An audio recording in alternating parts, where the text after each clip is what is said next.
ውድ ኢትዮጵያውያኖች ልብ ብላችሁ ስሙኝ። ልብ ብለህ ስማኝ። እያንዳንድ እየሆነ ያለውን ነገር ተመልከት፣ ስማ፣ በደንብ ስማ። ያለህበትን ሁኔታ እያለፍክበት ያለውን ነገር በትክክል ስማ፣ ይጠቅምሃል። ዛሬ ኢትዮጵያ መሪዋን ልትመርጥ ነው፣ ጠቅላይ ሚኒስትሯን ልትመርጥ ነው ተብሎ ቱሪናፋ በዚህም በዛም በምስራቅ በምዕራብ በደቡብ በሰሜን እየተነዛ እየተወራልን ያለው መሪዋን ልትመርጥ ነው። መላው ኢትዮጵያ በሰላም በደስታ ሆይ ያሉ ለአንድ ወር ለሁለት ወር ቅስቀሳ በየአውራጃው በየቀበሌው በየከተማው በየገጠሩ በምናምኑ እየገቡ ቅስቀሳ ተደርጎ ኢትዮጵያ መሪዋን ይበጀኛል ይጠቅመኛል የምትለውን ጠቅላይ ሚኒስትር ለመምረጥ ዝግጅት ጨርሳለች።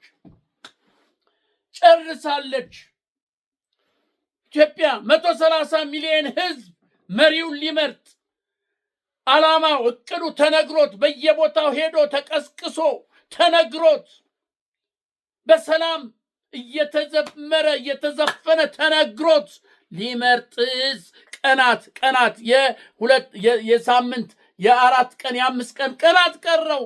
ደስ ይበላችሁ። ኢትዮጵያ መሪዋን ልትመርጥ ነው። እናንተ ይሄ ደስ ይላል። ይህ ሊባኖስ ሚዲያ ነው።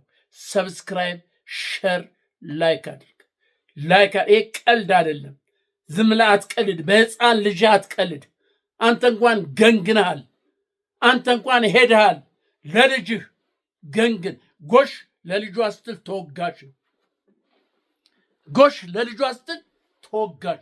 ለልጅ ስትል ግራና ቀኝ ለማያውቁት ስትል ዛሬ በረሃብ እየተቆሉ ላሉት በቀን አንዴ እንኳን መቅመስ ላቃታቸው ለነሱ ስትል አትገንግን፣ አትድረቅ፣ ራስን አታሞኘው።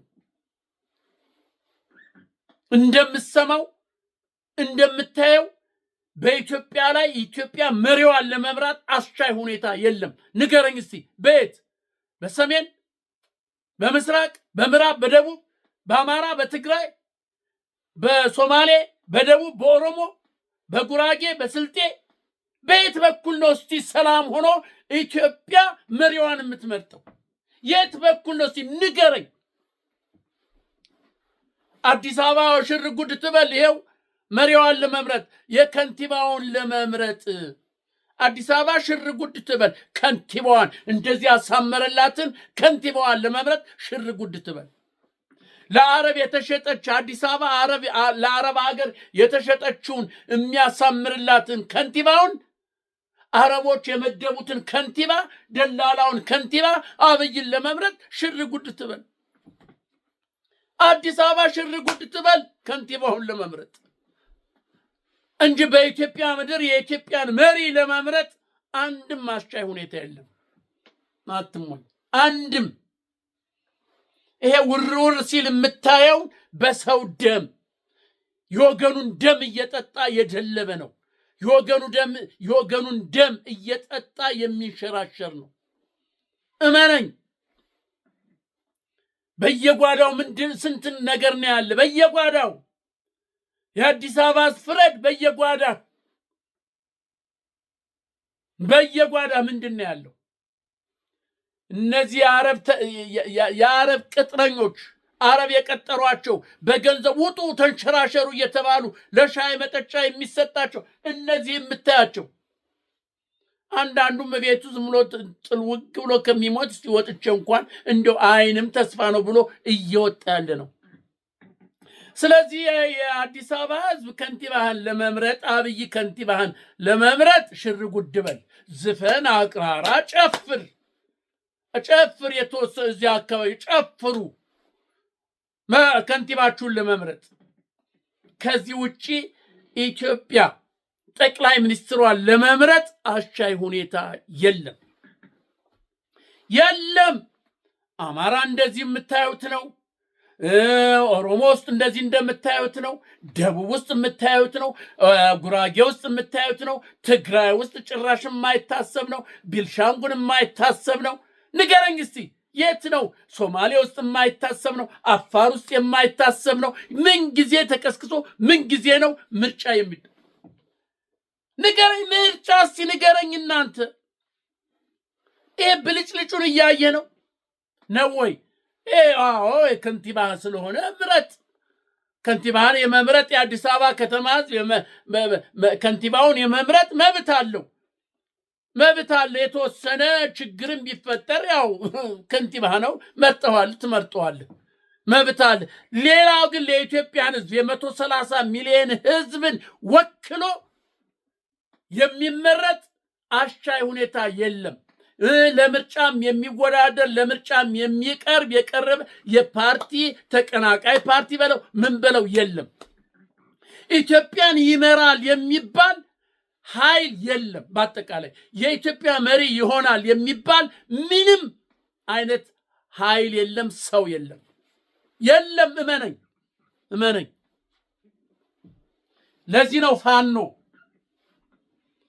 የኢትዮጵያን መጻኢ ዕድል ለመወሰን ሁሉም ኢትዮጵያዊ በፈለገበት ቦታ ሄዶ መኖር እንዲችል ኢትዮጵያ በአጠቃላይ የዘር የቋንቋ የምን ሳይባል ኢትዮጵያ የሁሉም ምድር ሁሉም ኢትዮጵያዊ በፈለገበት ቦታ ሄዶ ምስራቅ፣ ሰሜን፣ ደቡብ፣ ምዕራብ ሄዶ የሚኖርባት በሰላም በደስታ የሚኖርባት በዘሩ፣ በቋንቋው፣ በሃይማኖቱ የማትከፋፈል የማትገፋፋ ኢትዮጵያን ለመመስረት ነው ዛሬ ፋኖ ደም የሚተፋው።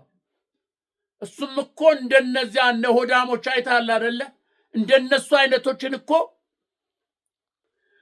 ፋኖ ደም የሚተፋው ጋራ ሸንተረሩን የሚወጣው ብርድ ፀሐዩን አሩን እየቻለ ከወዲያ ወዲህ የሚለው ለኢትዮጵያ መላው ኢትዮጵያ በሰላም በነፃነት በፈለገበት ቦታ ሄዶ እንዲኖር ሰርቶ እንዲያድር ለማድረግ ነው።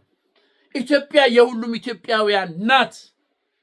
ያንን ለማምጣት ነው ዛሬ ፋኖ እየተዋደቀ ያለ። ደግሞ እሱም ግብ እየመታለት ነው። አምላኩ እግዚአብሔር የኢትዮጵያ አምላክ እየረዳው ነው። እየመጣልህ ነው። ስለዚህ ያ አብይ ነው መሪያችን የምንመርጠው፣ የሀፓ ነው እናት ፓርቲ ነው ምናምን ውሸታሞች፣ ሌቦች፣ እመኑኝ፣ ሌቦች፣ ውሸታም በሰው ደም የሚነግዱ አሁን እነዚህ ፓርቲ ሀፓ ምናምን እናት ምናምን በለው ከንቲባቸውን ለመምረጥ አዲስ አበባ ላይ ያሉ የአዲስ አበባ ከንቲባቸውን ለመምረጥ ሽር ጉድ ይበሉ፣ አጃቢ ሁኑ። ከንቲባችን የመዘጋጃ ሰር እንዲህ ኢትዮጵያን ያሳመረልን ብለው ከንቲባቸውን ለመምረጥ አጃቢ ሁኑ፣ ሚዜ አጃቢ ሰርገኛ ይሁኑ እንጂ የኢትዮጵያን መሪ የመምረጥ መብትም የላቸው፣ መሪ ለመሆንም ስልጣን የላቸው፣ ብቃትም የላቸው። እያንዳንዱ አንድ ብቃት ያለው የለም። ብቃት ያለው ኢትዮጵያን ይመራል የተባለ ከብልጽግና ውስጥ ብቃት ያለው የለም። ከፓርቲዎች ውስጥ ይሄ ፓርቲ ምናምን የምትለው እዛ የተሰባሰበው የታጎረው ከሱ ውስጥ ኢትዮጵያን የሚመራ ብቃት ያለው አንድም ሰው የለም። አንድም ብቃት ያለው የለም።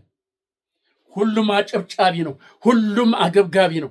ኢትዮጵያዊ ንቃ፣ እመነኝ። ጾም እያደርክ የምትበለው አተህ ከቤት እየተፈናቀልክ በረንዳ ይወድቀህ እያለህ መሪን እመርጣለሁ። የትኛውን መሪ ነው የምትመርጠው? ኢትዮጵያ ለአረብ ሀገር የሸጠ፣ ኢትዮጵያ ለአረብ የሸጠ፣ ኢትዮጵያ ለሌላ ሀገር የሸጠ፣ ኢትዮጵያን እያቆረቆዘ ያለ ለሱ ነው እንዴ? እሱን ነው እንዴ የምትመርጠው? መሪ የምትለው እሱን ነው ወይ? ንገረኝ እስቲ። ትናንት ያቀረብኩልህን የአዋሽ ሀራ መሬት አዋሽ ወልዲያ መስመሩን አላየም? የባቡር ሀዲዱን አላየም? ያለቀ የደቀቀውን አዋጭ አይደለም ብሎ የዘጋውን በየሪዞርቱ በየወንዙ ዳር በየተራራው 2-3 ቤት እየሰራ ኢትዮጵያ አድጋለች የሚልን እሱን ነው አንተ መሪ ብለህ የምትመርጠው ነው ወይ? ንገረኝ እስቲ። ኢትዮጵያዊ የሆንክ ሁሉ ንገረኝ። ስለዚህ ውድ ኢትዮጵያውያኖች ኢትዮጵያ መሪዋን ለመምረጥ ምንም አስቻይ ሁኔታ የለም። አዲስ አበባ የመዘጋጃ ቤት ከንቲባዋን ለመምረጥ አስቻይ ሁኔታ አላት። ትምረጥ፣ መብቷ ነው። አዲስ አበባ ትምረጥ። ሌላው ግን መላው ኢትዮጵያን የሚመራ ጠቅላይ ሚኒስትር ለመምረጥ አስቻይ ሁኔታ የለም። በፋኖ በአማራ ክልል፣ በትግራይ፣ በሶማሌ፣ በአፋር፣ በደቡብ አሁን እያያችሁ ነው። በስልጤ ሁሉም፣ በጉራጌ ተነስቷል፣ በኦሮሞ ተነስቷል፣ ሁሉም ተነስቷል። መሪያችን የለን፣ መሪ አልመለጥ። ይሄ ሰው ካልጠፋ መሪ አናገኝም። 4 ኪሎ ካልተገረስ 4 ኪሎ ያለው አብይ የሚባል ካጂ ኢትዮጵያን የካደ ኢትዮጵያን የሸጠ ህዝብ በህዝብ ደም ያለ ትናንት እንኳን አላየም። እንዲያንተ አሊዶሮ ላይ በአደባባይ በይፋ መኪናውን አውቶቡስን አቁሞ መተው ውስጥ ያለውን ይዞ ሲሄድ እኮ ሚሊሻ ወታደር እኮ እዚያ ያለ የሚጠብቅ አላየሁም ብሎ እኮ ነው ፊቱን የዞረ። ሰምተሃል አይደለም? አላየሁም እየተደረገ ያለውን አላቅም ብሎ እኮ ፊቱን አዙሮ ነው እያዳፋ ይዟቸው ሲሄድ ዝም ያለው። ስለዚህ ራሱ ማፊያ ቡድን ነው። 120 የሚባል ማፊያ ቡድን ኢትዮጵያን እየመራ ያለው፣ አዲስ አበባን ራሱ እየመራ ያለው። ሌላውን ተው። በኢትዮጵያ ክልል በኢትዮጵያ ውስጥማ ሁሉ ህዝብ ነቅቷል። አሁን ነቅቷል። እንደ ከፋኖ ጋር እየቆመ ነው። ነቅቷል። ከፋኖ ጋር ቆሟል። ስለዚህ የኢትዮጵያ 130 ሚሊዮን ህዝቡን ለመምረጥ አስቻይ ሁኔታ የለም። አዲስ አበባ ግን ሽርጉድ ትበል። ከንቲባዋን ለመምረጥ ታሸብሽብ። ይሄ ፓርቲ ምናምን የአባ እናት ፓርቲ የቅንጅት ምናምን የምትለው አጃቢዎች ያጨብጭቡ፣ አብረው ያጨብጭቡ ከንቲባቸውን ለመምረጥ።